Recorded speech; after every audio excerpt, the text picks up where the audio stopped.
Soy Sebastián Torres, soy periodista del Mundo de Andalucía. Llevo un tiempo, casi, bueno, 4 años ya, investigando el caso ERE, entre otras cosas que hacemos también, pero bueno, el caso ERE es uno de los que más tiempo ocupa del trabajo que hago yo aquí en el Mundo, junto a mi compañero Antonio Salvador. Él y yo llevamos pues todo este tiempo volcado, en gran parte de nuestro tiempo volcado en la investigación del caso ERE. Que los papeles que os tenía preparados sobre el caso ERE, porque yo pensaba un poco que lo que estabais investigando era el origen del caso y todo eso. Mira, vamos a ver. Es un caso muy complejo. A los periodistas nos cuesta trabajo entender, muchas veces. A los periodistas que llevamos mucho tiempo investigando el caso, nos perdemos. Entonces, un trabajo universitario, yo entiendo, yo me pongo en vuestro pellejo y digo, estáis enfrentando a un caso complejo. Si yo tuviera que explicar el caso ERE, y lo he tenido que explicar alguna vez a algunos compañeros vuestros, porque les doy clase en EUSA de técnica de investigación periodística y demás, lo haré de la siguiente manera. ¿Vale? La juez Alaya, en el año 2009, inicia una investigación que se llama Caso Mercasevilla. ¿Vale? Porque hay unos directivos, mejor dicho, del mercado, que se han reunido, como estamos ahora mismo en una mesa, igual con unos empresarios, y les han intentado pedir comisiones ilegales. Le han dicho, sí, yo te voy a dar una subvención, pero tú a mí me tienes que dar dinero. Esos empresarios han grabado la conversación, la han llevado a la juez Alaya. La juez Alaya ha abierto una investigación que se denomina Caso Mercasevilla. Vale. Cuando la juez Alaya está investigando el caso Mercasevilla, se da cuenta de que hay muchos posibles delitos ahí. Está el delito este de las comisiones ilegales, investiga que Mercasevilla ha vendido unos suelos y que en la venta de esos suelos se han podido cometer delitos, y saca una tercera rama que son las cuentas de Mercasevilla. Ella pide las cuentas de Mercasevilla, empieza a investigar las cuentas de Mercasevilla y ve que ahí hay algo que a ella no le convence. Entonces abre una investigación por un presunto delito contable o delito societario, se llama también, en Mercasevilla. Porque ella cree que las cuentas anuales de Mercasevilla, todas las empresas, al final de año tienen que hacer unas cuentas, ingresos, gastos, todo eso. Entonces la juez Alaya ve que en las cuentas de Mercasevilla aparecen en los activos 9 millones y pico de euros, 9.046.000 euros, que Mercasevilla dice que los tiene que recibir de la Junta de Andalucía y que esos 9 millones han de servir para pagarle las prejubilaciones a unos trabajadores a los que despidió en el año 2007. Entonces la juez Alaya, cuando está investigando Mercasevilla, le dice a la Junta, bueno, ¿qué mejor manera de saber si esos 9 millones están bien puestos ahí o están puestos para falsear las cuentas? No hay mejor manera que preguntarle a la Junta si ella tiene que pagarle esos 9 millones a Mercasevilla o no se los tiene que pagar. La juez Alaya le pide a la Junta ese informe. Y en el día 18 de junio del año 2010, Daniel Alberto Rivera Gómez, director general de trabajo de la Junta, le envía este informe a la juez Alaya, dentro del caso Mercasevilla, y le dice, la Junta no tiene que poner 9 millones de euros a Mercasevilla.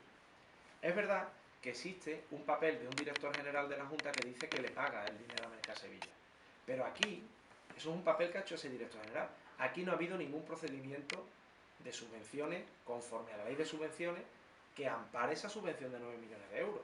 Y aquí os lo doy el documento para que luego vosotros lo leáis tranquilamente. Aquí, para dar una subvención, hay que cumplir unos requisitos.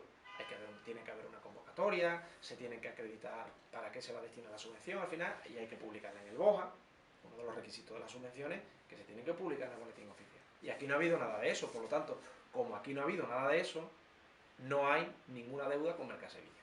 Eso es este documento.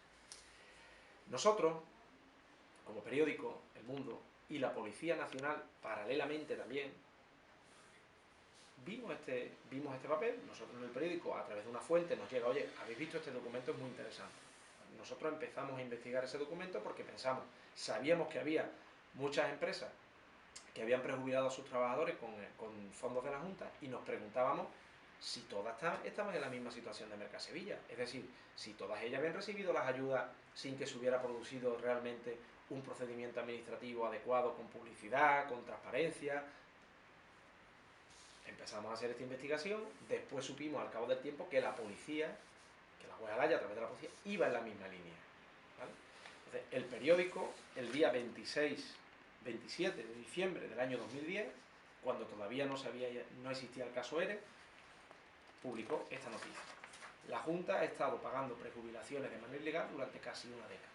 Porque nosotros investigamos a raíz de este documento Empezamos a investigar cuánto dinero se había destinado, igual que esos 9 millones de Mercasevilla, cuántos casos similares había, y descubrimos esto. Y ese mismo día, esto es una información que iba en 2 páginas, decíamos que un convenio entre Viera y Fernández, estos dos señores, permitió eludir la ley de subvenciones.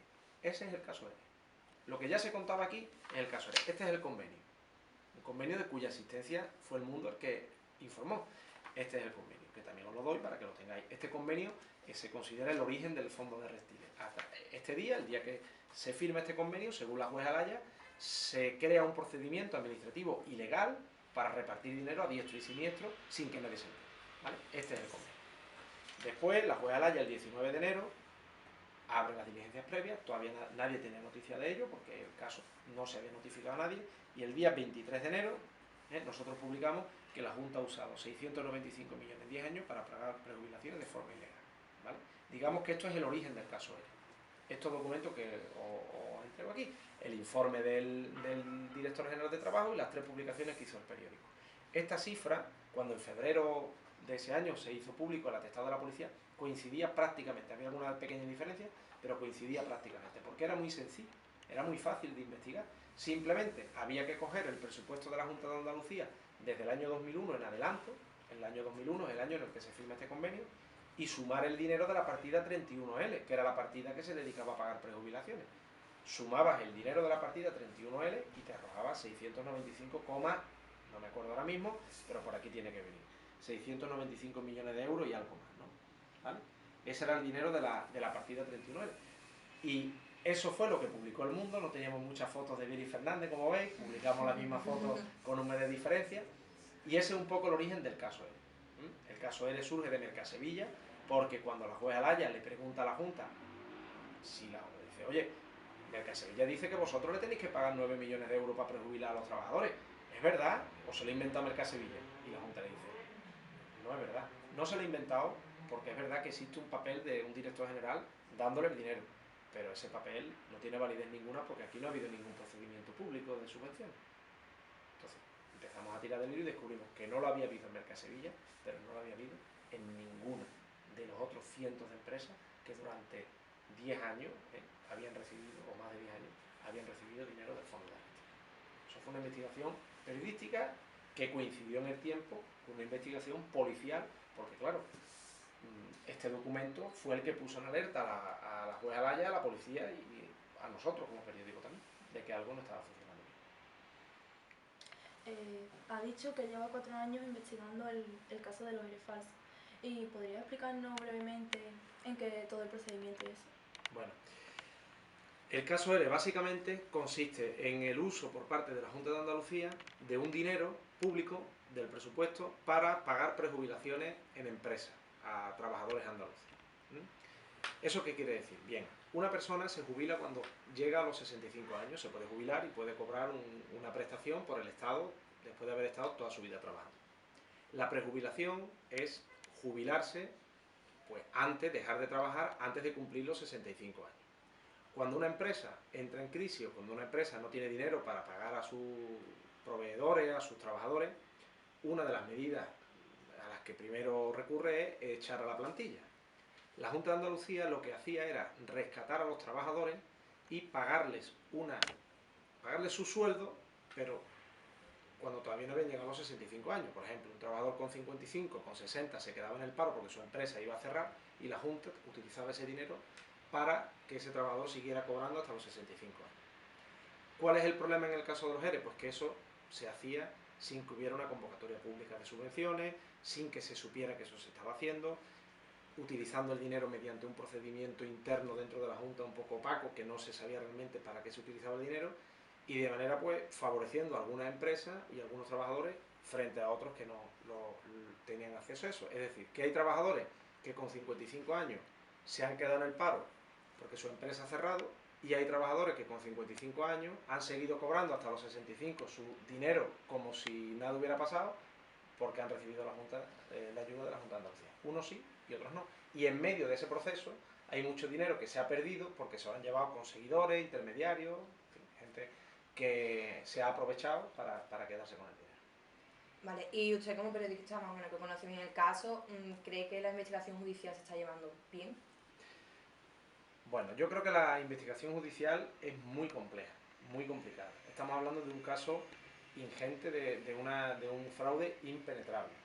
Esto se estaba haciendo desde el año 2000, por lo menos, que sepamos, desde el año 2000. Existen indicios de que en los años 90 ya en la Junta de Andalucía existía un procedimiento similar, pero bueno, lo que la juez Alaya investiga es desde el año 2000, 2000-2001, eso era un caso pues que nadie pensaba en la Junta de Andalucía que jamás se fuera a descubrir. Sin embargo, se descubrió, y ponerlo en pie, tirar de ese ovillo, desenmarañar todo eso, es complicado y lleva mucho trabajo.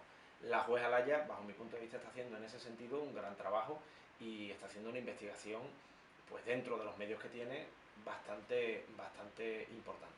Es cierto que va siendo hora ya de que vaya cerrando algunos capítulos y vayan juzgándose, o por lo menos vayan determinándose algunas responsabilidades. El caso Invercaria es un caso también que afecta a la Junta de Andalucía, y el juez del caso Invercaria ha optado por un modo de instrucción distinto al de la juez Alaya. El juez del caso Invercaria ha cogido empresa por empresa y ha hecho piezas separadas, que bueno, que es una manera de instruir. La juez Alaya, sin embargo, está instruyéndolo todo junto, todo de golpe.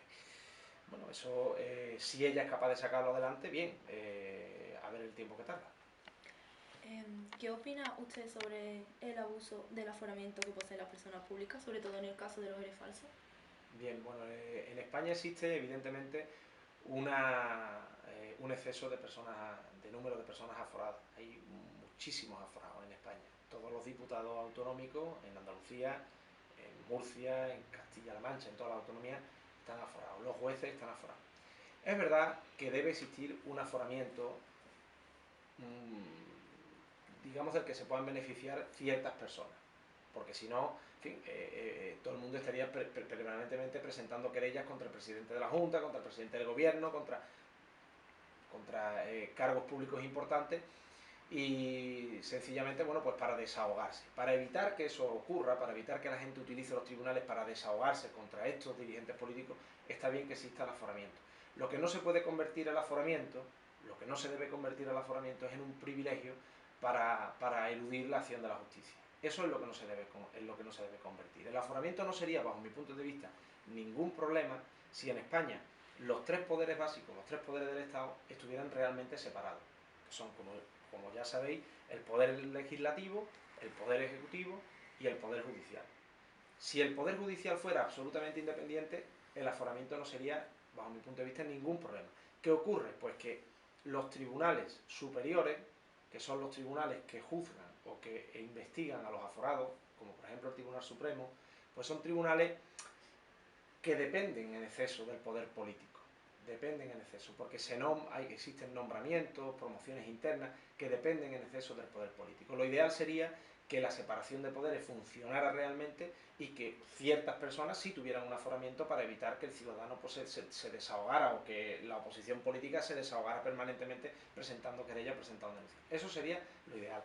¿Existe un exceso ahora mismo en el aforamiento? Bajo mi punto de vista, sí. Eso hay que regularlo mejor. Hay que regularlo mejor. Y la mejor manera de regularlo sería que la justicia fuera absolutamente independiente del poder político. Eso sería lo ideal. Si consiguiéramos eso, habría mucho menos problemas con el aforamiento. Y desde su punto de vista de la investigación que usted está llevando a cabo, ¿por qué cree usted que tiene la juez Alaya tanto choque con la Fiscalía Anticorrupción?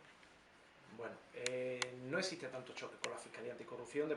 La palabra tanto choque es subjetiva. ¿Qué entendemos por mucho, por poco?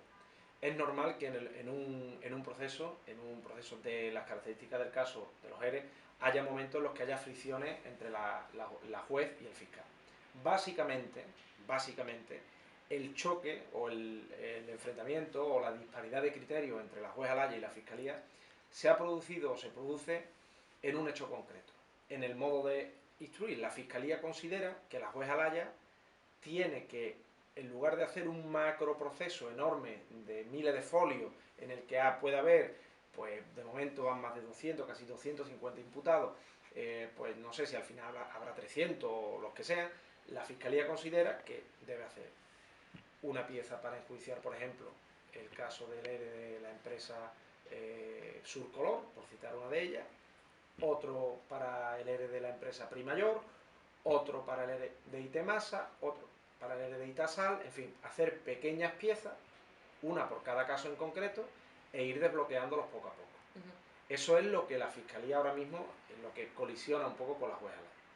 Porque también hubo un momento de colisión en el momento en el que la Fiscalía quería que la jueza Laya elevara el caso al Tribunal Supremo porque había indicios contra Manuel Chávez, José Antonio Griñán, que son aforados, pero como ya la jueza Laya lo ha enviado, ese punto de colisión ya ha desaparecido. Ya no existe esa fricción con la Fiscalía porque ya la Fiscalía empezó a pedirlo este año, a mediados de este año, en el mes de agosto la juez lo envió al Supremo, por lo tanto esa fricción ha desaparecido. La fricción ahora mismo en lo que existe es básicamente en que la Fiscalía considera que se debería instruir por piezas separadas para ir desbloqueándola e ir enjuiciándola cuanto antes, y la juez considera que la causa es inescindible, es decir, que no se puede hacer piezas separadas, sino que se tiene que investigar en una única pieza.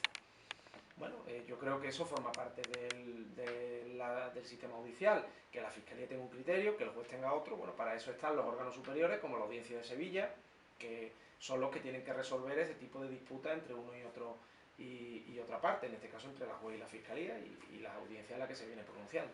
Me parecen normales en los procesos, incluso deseables, ¿no? No me gustan personalmente esas maneras, digamos, esos casos en los que parece que impera el pensamiento único. Está bien que la Fiscalía tenga una opinión, que la juez tenga otra y que la audiencia, como órgano superior, decida quién tiene la razón, que es lo que viene ocurriendo en este caso. Hablando de la jueza Laya, ¿cree que debería acelerar el proceso de investigación y por tanto las imputaciones? Opinar sobre esto es complicado, porque realmente, aunque nosotros como periodistas investiguemos y tengamos alguna información, no sabemos cuál es la información que tiene la jueza Laya. A la jueza Laya se le ha pedido celeridad, la Junta de Andalucía le ha pedido muchas veces, le ha pedido celeridad a la jueza Laya, pero ahora con el caso de la formación, la Junta de Andalucía es la primera que no está siendo rápida, porque a la hora de recuperar el dinero, abrir investigaciones a sindicatos, a entidades que han recibido ayudas de formación que no están justificadas, la propia Junta se está dando cuenta de que es un procedimiento que muchas veces es complicado, ¿no? Y que tiene unos trámites y que la celeridad que todo el mundo desearía no es posible. La jueza Laya tiene una cantidad de casos importantes entre manos que yo creo que es un poco sí que puede condicionar esa celeridad. Ella lleva el caso del Betis, ella lleva el caso de los ERE, lleva el caso de las ayudas a la formación, el caso de los ERE ha derivado también, bueno, lleva algunas piezas del caso Mercasevilla, el caso de los ERE ha derivado también en otros casos como el caso de los avales, que también lo lleva la jueza Laya. Ella, bueno, tiene muchos frentes abiertos y yo creo que efectivamente la celeridad siempre es deseable, porque cuando una persona le manda una carta a su casa diciéndole usted está imputado, en este caso, vaya buscándose un abogado que lo podemos llamar a declarar porque usted presuntamente ha cometido delitos, hombre, para no generarle indefensión, incertidumbre, inseguridad, para no amargarle la vida a esa persona, una vez innecesariamente, porque al final resultan absueltos, la celeridad es importante. No me atrevo a opinar si la jueza Laya debe ser más rápida o no, porque desconozco realmente qué es lo que en el fondo ella tiene entre manos. Me parecería presuntuoso por mi parte decirle si tiene que ir más rápido o no. Que vaya todo lo rápido que pueda. ¿Y cómo cree usted que se siente la población andaluza tras conocer todos estos casos de corrupción y ERE y la situación general en política? Yo creo que la población andaluza pues se tiene que sentir un poco como la población española en general, indignada con los casos de corrupción, sobre todo en una época en la que la crisis económica que vivimos, y esto ya suena atópico cuando uno habla de la crisis, para el tópico de la crisis, pero es verdad. Hay muchas familias que no llegan a fin de mes, hay muchas familias que tienen a todos sus miembros en el paro, hay muchas familias que sufren para conseguir llevar un plato de comida todos los días a la mesa, ¿no? Y si esta gente pues se da cuenta de que ha habido personas que han estado cobrando rentas como intrusos en los ERE, porque en los ERE se han prejubilado personas, de estas personas que hemos hablado al principio que han cobrado una prejubilación, muchas de ellas no habían trabajado nunca en esas empresas. Entonces cuando uno escucha eso, pues yo imagino que la población está indignada, y las encuestas demuestran que el principal problema que hoy en día tienen los españoles y los andaluces es la corrupción. El principal problema que ellos refieren cuando les preguntan es la corrupción. Hace años, desgraciadamente, el problema era el terrorismo. Afortunadamente ya el terrorismo parece que ha pasado a un segundo plano en las preocupaciones ciudadanas. Después fue la crisis económica, el paro, la economía. Hace 2 o 3 años ese era el principal problema que tenía la población. Hoy en día el principal problema que la gente ve es la corrupción. La gente está harta de corrupción. La gente lo que quiere es que los gobiernos sean limpios, que su dinero se administre correctamente, debidamente. A la gente le enerva que al médico que tienen le recorten el sueldo y el tiempo de trabajo y haya menos médicos al final, y que el dinero se esté gastando de manera opaca y se lo estén llevando a gente que realmente no lo merece, ¿no? Yo creo que la gente está indignada. Trabajando en un medio de comunicación como es El Mundo, ¿cree que realmente los medios tienden a hacer un efecto multiplicador de los juicios y todo este tipo de casos? ¿Qué quieres decir con un efecto multiplicador? No te he entendido. Que lo exageramos. Sí. Bien. Que exageramos los medios, Sí, que los casos. Que si contáis exagerado, o que no contáis toda la verdad, o no toda la verdad, sino de manera... Bien, distinta. mira, yo considero que la verdad hay que conquistarla día a día. ¿Qué quiere decir eso? Pues mira, cuando a un periodista le llega una información a sus manos, es una información relevante que tiene que contar, a lo mejor no es toda la verdad lo que tiene entre sus manos, pero tiene que contarla, es una parte de la verdad. Y puede ser que dentro de una semana, y cuando seáis periodistas, y Dios quiere que lo seáis pronto y que tengáis trabajo y que lo podáis experimentar en vuestra propia experiencia, ¿no? En vuestras propias carnes, tú publicas una historia, ¿vale? Porque tú ese día tienes esa información y para ti eso es la verdad, la contrastas, crees que es cierta y publicas esa información. Puede ser que a la semana siguiente llegue a tus manos otra información relacionada con la anterior y que la complementa, que la enriquece, la publica y un poco vas conquistando la verdad poco a poco. Es posible que a lo mejor en la tercera información que te llega tengas que rectificar algo que parecía que era de una manera el primer día, pero que ahora se matiza y lo matizas y no pasa nada, no se te tienen que caer los anillos por eso, porque se trata simplemente de ser honesto. Tienes que ser honesto, tienes que contar la información que has sido capaz de verificar y que has sido capaz de contrastar. Muchas veces informaciones verificadas y contrastadas se pueden matizar, no importa, la matizas después. Y lo importante es que en el proceso, a lo largo de X, de meses, incluso de años, en el caso de los ERES estamos hablando de 4 años, hace 4 años que empezamos a publicar en el periódico la primera noticia del caso ERES. Lo importante es que al final, cuando pase el tiempo, veas que el conjunto de las informaciones que has publicado pues han ayudado a esclarecer la verdad y que la información que se le ha trasladado al ciudadano es una información por lo menos veraz, una información que se aproxima a lo que ha pasado. Porque como ya sabemos, el concepto de verdad es un concepto absoluto como la belleza, la verdad, son utópicos, ¿no? Nadie tiene a su alcance la verdad, así dicha con mayúsculas, ¿no? Con respecto a qué exageramos los medios, pues mira, pues sí te confieso que hay algo que a mí me preocupa, a mí y a muchos profesionales, que es, por ejemplo, en lo que se ha convertido la palabra imputado. La palabra imputado, hoy en día asistimos a un debate en el que Susana Díaz, por ejemplo, dice: cualquier miembro de mi partido que sea imputado tiene que dejar el cargo inmediatamente. ¿Pero qué es un imputado? Nadie se pone de acuerdo en lo que es un imputado. ¿Cuándo está imputado? Cuando lo imputa la policía, cuando lo imputa un juez, pero cuando un juez lo imputa o tiene, después de imputarlo, lo tiene que inculpar, lo tiene que procesar. ¿Cuál es el momento, no? Yo creo que a eso sí hemos contribuido los medios de comunicación, a magnificar el sentido de la palabra imputado. Una persona imputada es una persona a la que se le denuncian por unos delitos y el juez admite a trámite esa denuncia y considera que puede haber indicios contra él. Un imputado no es ningún condenado. Es un sospechoso. Puede ser un sospechoso, pero un imputado no es un condenado, y sin embargo hoy en día la palabra imputado parte por culpa de los medios, y ahí yo sí entono el mea culpa también, pues puede estigmatizar a una persona. Una persona la imputan un día, sale su cara y su rostro y su nombre en los periódicos como imputado, y a lo mejor resulta que dentro de 4 años la absuelven y ha pasado un calvario de 4 años de manera injusta.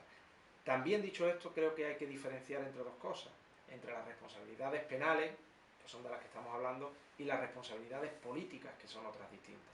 Tú puedes ser responsable político, es posible que tengas que dimitir por haber hecho una política errónea, equivocada, por haber permitido que el dinero se derroche, y a lo mejor no eres responsable penal, no has cometido ningún delito y no vas a ir a la cárcel por ello.